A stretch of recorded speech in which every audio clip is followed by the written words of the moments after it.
Assalamualaikum warahmatullahi wabarakatuh.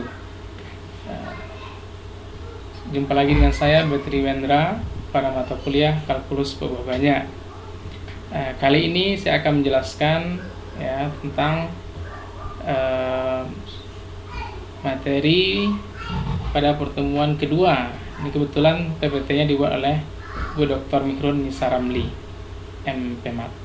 Ya, karena kita memang ini mata kuliah ini adalah mata kuliah tim ya. Jadi ada slide itu yang dibuat oleh Bu Mihrun, ada yang dibuat oleh saya. Di awal-awal kebetulan Bu Dr. Mihrun yang membuat. Baik, saya akan langsung menjelaskan. Jadi materi yang akan kita bahas pada pertemuan kedua ini ada 4 ya, bilangan real, interval, pertaksamaan atau pertidaksamaan, fungsi dua berubah, dan daerah definisinya. Baik, ini bilangan real ya. Bilangan real meliputi bilangan rasional ya, seperti setengah, 2 dan seterusnya, dan irasional ya, akar 3, pi dan seterusnya. Kemudian bilangan rasional meliputi semua bilangan bulat, baik itu positif, 0 dan negatif, serta pecahan murni ya. Pecahan murni itu setengah, 3/4 gitu ya, dan seterusnya. Himpunan semua bilangan real dilambangkan dengan R. Oke. Jadi memang hampir ya sebagian besar mata kuliah di matematika di S1 ini memang ranah atau semester pembicaraan kita adalah real, bilangan real ya. Kemudian bilangan real memenuhi sifat aljabar. Oke, dia memenuhi sifat aljabar terhadap operasi penjumlahan dan perkalian, sifat urutan ya, kecil sama, besar sama dengan, dan seterusnya, dan sifat kelengkapan. Oke. Sifat kelengkapan memungkinkan kita menyatakan R sebagai suatu garis yang tak berlubang. Oke. Ini mungkin maksudnya adalah karena bilangan real itu sangat rapat ya, jadi dia tidak ada celah gitu ya, bisa dikatakan tidak ada celah, sehingga bisa dibuat garis. Dia bisa membentuk sebuah garis yang kemudian disebut dengan garis bilangan real. Nah, garisnya seperti ini ya. Kita ada angka 0 ya di sini. Di kanan itu positif, di kiri 0 negatif ya. Pada garis bilangan real, setiap titik menyatakan sebuah bilangan real. Sebaliknya, setiap bilangan real dapat dinyatakan sebagai sebuah titik pada garis bilangan real. Oke. Sebagai perbandingan, himpunan semua bilangan rasional tidak dapat dinyatakan sebagai sebuah garis. Ya, jelas ya, karena di antara dua bilangan rasional terdapat bilangan irasional, ya, itu teoremanya seperti itu. Dan di antara dua bilangan irasional terdapat bilangan rasional. Nah, sehingga ada lubang di antara dua bilangan rasional, ya, ada lubang gitu ya, sehingga tidak bisa dibentuk sebuah garis. Seperti halnya bilangan real. Sementara bilangan real itu meliputi bilangan rasional dan bilangan irasional, sehingga dia sangat rapat ya. Tidak ada lubang di antaranya. Di antara dua bilangan real selalu ada bilangan real ya. Itu selanjutnya R menjadi himpunan semesta kita. Oke. Selanjutnya notasi interval ya, yang sering digunakan. Oke, jadi biasanya kalau kurung biasa itu dinyatakan sebagai X elemen R dengan X-nya besar dari A, kecil dari B. Ya, kalau seandainya kurungnya kurung siku berarti kecil sama, besar sama. Gitu juga ya kalau kirinya sebaliknya seperti itu ya. Pokoknya kalau ada kurung siku itu berarti kecil sama atau besar sama. Kalau kurung biasa itu kecil saja atau besar saja. Oke, selesai seperti itu. Ada contoh 1.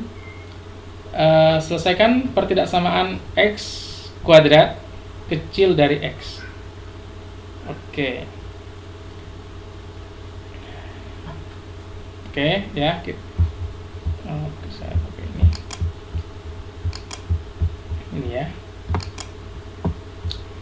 X kuadrat kecil dari X. Kita akan menyelesaikan pertidaksamaan di atas dengan menggunakan sifat-sifat aljabar dan urutan bilangan real. Perhatikan bahwa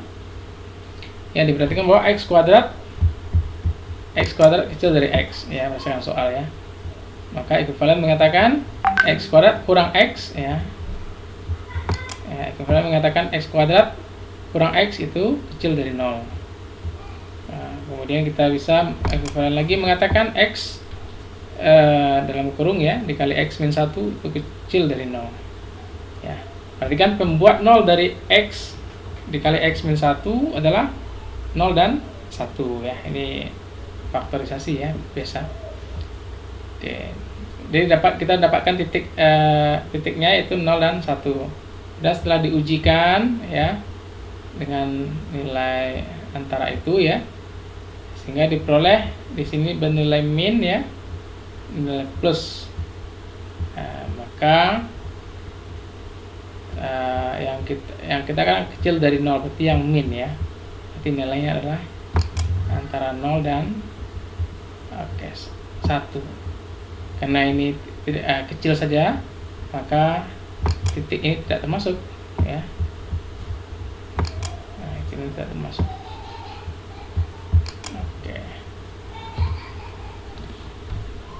Kita sedang mencari nilai x yang membuat x dikali x min 1 kecil dari itu ya, yang saya sebutkan tadi. Nah, maka di sini kita peroleh ya himpunan penyelesaian ya dari kasus ini, yaitu x di mana x elemen R ya, di mana x besar dari 0 kecil dari 1. Oke, berarti selangnya adalah kurung biasa. Ya. Ini ada catatan ya, lambang seperti ini ya, lambang ini adalah setara dengan atau ekuivalen ya, ekuivalen. Dua pernyataan setara apabila kebenaran pernyataan yang satu mengakibatkan kebenaran pernyataan yang lain. Oke. Silakan ini dikerjakan di saya belum mengatakan ya.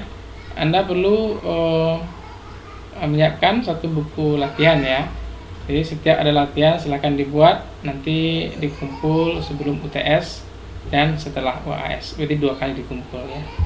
Akan dikerjakan ya. Oke. Selanjutnya fungsi 2 peubah dan daerah definisinya. Oke.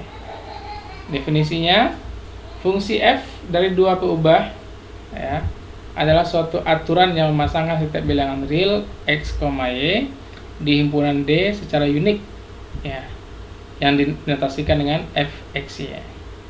Himpunan D disebut dengan domain atau daerah asal dari f, dan himpunan semua bilangan yang dipasangkan oleh f disebut range atau daerah hasil. Oke, ini notasinya seperti ini ya. Fxy di mana x, y elemen daripada domainnya. Selanjutnya akan ditulis z sama dengan fxy untuk menunjukkan nilai hasil pemetaan f pada titik x, y. Ya, variabel x dan y merupakan variabel bebas atau independen, ya, sedangkan z adalah variabel terikat atau dependen. Oke, ini ada contoh. Tentukan daerah definisi fungsi. Yang pertama, z sama dengan fxy sama dengan akar dari x kuadrat kurang y kuadrat. Ya. Ini kan kita cari domainnya dulu nih. Ya, domainnya di mana gitu ya. Nah, oke. Menentukan domain ini adalah karena fungsinya adalah akar ya. Maka yang perlu diingat adalah di bawah tanda akar ini, ini tidak boleh negatif ya. Tidak boleh negatif. Mesti besar sama dengan 0. Gitu ya. Nah, ini seperti ini. Karena di bawah tanda akar tidak boleh negatif. Kemudian fungsi yang kedua ya. Akar dari x plus y plus 1 per x min 1 ya. Perlu ingat ya, tadi sudah kalau untuk di atasnya berarti untuk ini, tapi yang di bawah akar itu mesti besar sama dengan 0 ya. Yang di bawah kita mesti ingat ya, tidak boleh membagi dengan 0. Nah, maka ini tidak boleh sama dengan 0. Apa yang tidak boleh sama dengan 0? Yaitu x min 1.